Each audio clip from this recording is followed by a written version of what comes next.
Estamos conversando con Edmundo Felipe Rivera, que es vicepresidente economista en jefe del Banco Latinoamericano de Comercio Exterior. Licenciado Rivera, ¿usted se considera seguidor de un grupo de economistas austríacos que son relativamente desconocidos aún dentro de los mismos austríacos? ¿Quiénes son y qué ideas desarrollaron?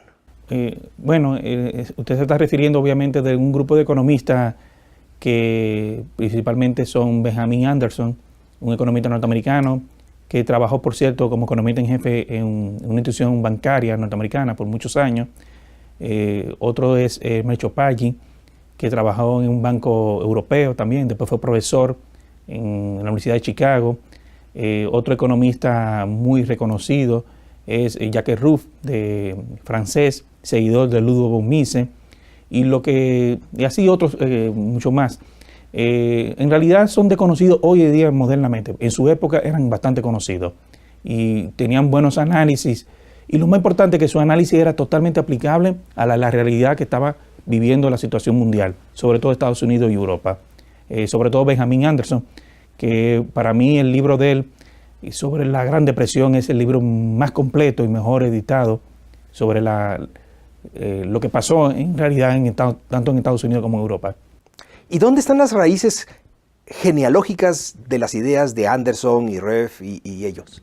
Bueno, eso viene directamente de Carl Menger.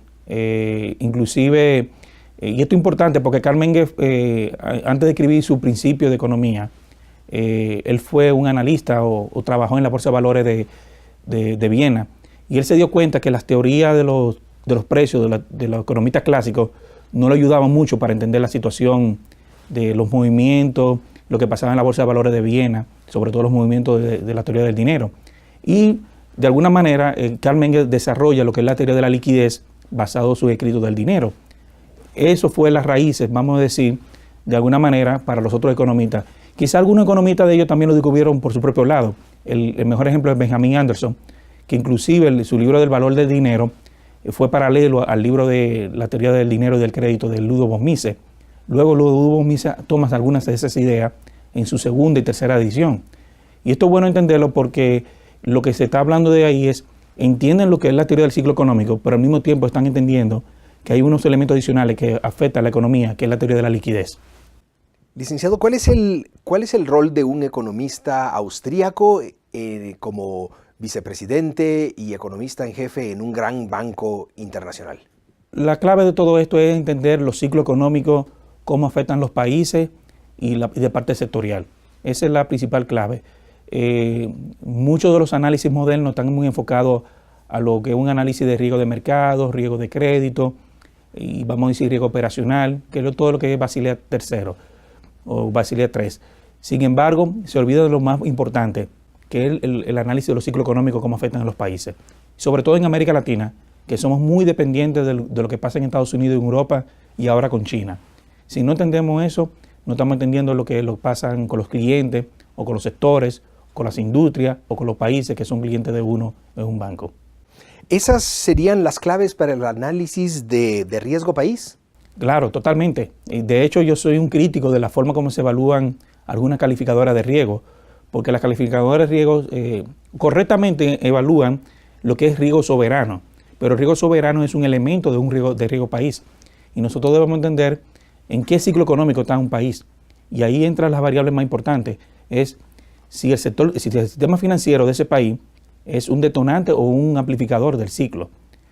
Para un ejemplo, un país puede tener alta tasa de crecimiento, pero la pregunta es si esas altas tasas de crecimiento son sostenibles o son insostenibles. Y la clave de todo eso, si fue un crecimiento basado en deuda, en expansión de gasto público, en expansión de política monetaria, reduciendo la tasa de interés, obviamente va a tener 2 o 3 años buenos, pero luego va a tener los problemas de crisis, porque obviamente se ajustan los precios relativos. Ese es el análisis de ciclo económico que no está en los análisis de calificadores de riesgo. Esa es la diferencia que se busca. ¿Esta metodología tiene alguna relación con la de los value investors? ¿Hay algún...? Se puede, sí, sobre todo en la parte sectorial. De hecho, yo tomo elementos de value investing para el análisis sectorial. Sin embargo, value investing no es una metodología para hacer un análisis de riesgo país. sería para a nivel de sectorial o a nivel de empresa. Ya cuando estamos hablando de riesgo país, hay unos elementos de, por ejemplo, uno está analizando la estructura de la economía, pero al mismo tiempo está analizando la capacidad de pago de ese país, también el sistema financiero, pero hay un elemento muy importante, que es el ambiente de negocio y lo que es riesgo político. Hay algunas economías en América Latina que ese detonante de riesgo de expropiación o riesgo político hace que cualquier negocio sea muy, muy riesgoso. Licenciado, ¿cómo funciona entonces esta metodología en un banco? Sencillo, la metodología lo que trata primero de analizar los fundamentos de la estructura de la economía de los países analizados dentro de América Latina y ver en qué etapa del ciclo económico. Ahora, hay una segunda fase que es muy importante, es analizar la capacidad de reacción que tienen las autoridades en cada uno de sus países ante un evento económico. Y esto es bueno entenderlo porque, para poner un ejemplo, quizá a un país le gustaría tener la tasa de interés relativamente baja, sin embargo, dadas las condiciones de mercado, la tiene bastante alta para controlar el problema de inflación o cualquier otro asunto, incluyendo el tipo de cambio.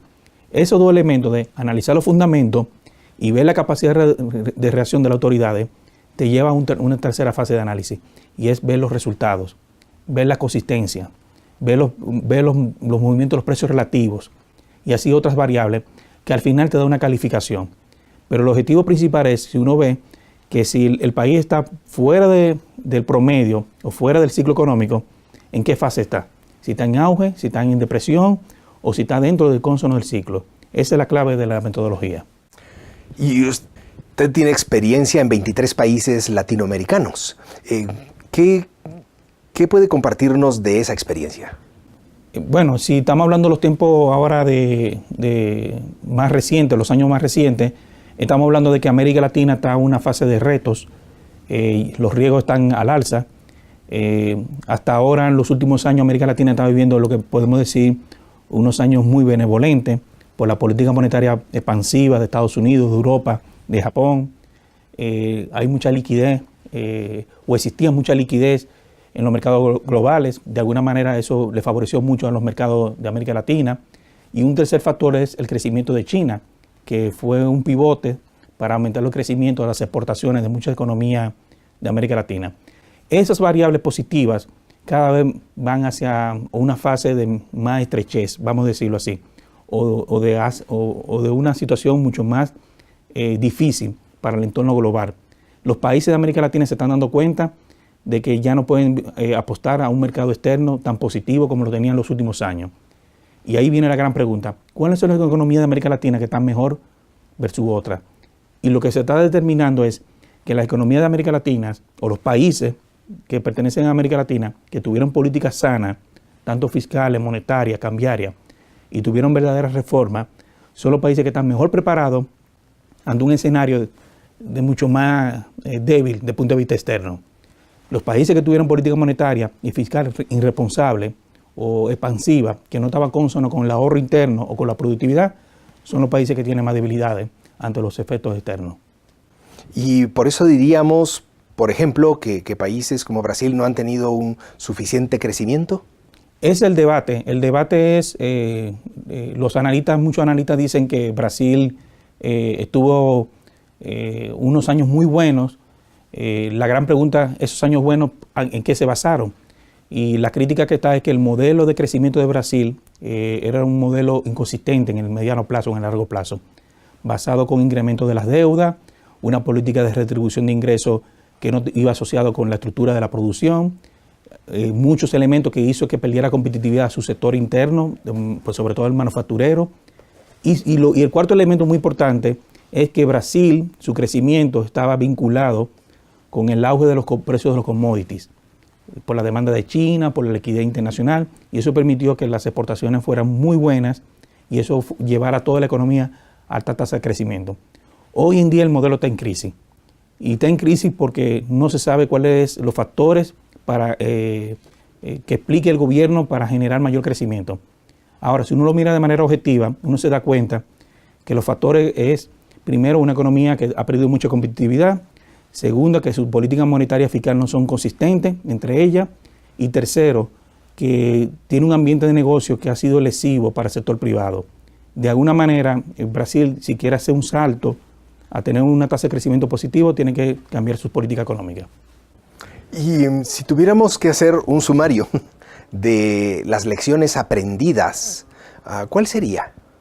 Bueno, la clave esta es, uno tiene que tomar como 5 o 6 variables principales. Una, mientras una economía tenga mayor ahorro interno, que sea lo que apoye una tasa de crecimiento entre un 6 y un 7%, es un crecimiento sostenible, es una economía que está blindada. Una economía que se apoye también el ahorro externo y que lo vincule con el ahorro interno, eso sería una economía blindada. El tercer elemento sería una economía, de América Latina estoy hablando obviamente, es que no tengan retroceso o sobre todo que afecte a la inversión y al comercio interno y al comercio exterior. Un cuarto elemento muy importante es si la asociación público-privada son elementos importantes para la generación de la infraestructura que se requiere para la productividad y para la competitividad del país. Eso sería como los 4 principales grandes elementos. Un quinto elemento sería política monetaria sana y política fiscal sana y una política cambiaria sana, que eso daría como el verdadero blindaje para los eventos internacionales.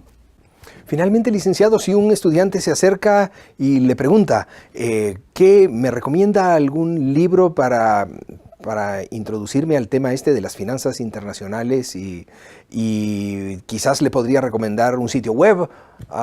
¿Qué le aconsejaría? Bueno, lamentablemente no hay muchos libros que hablen de esas teorías o metodologías para América Latina.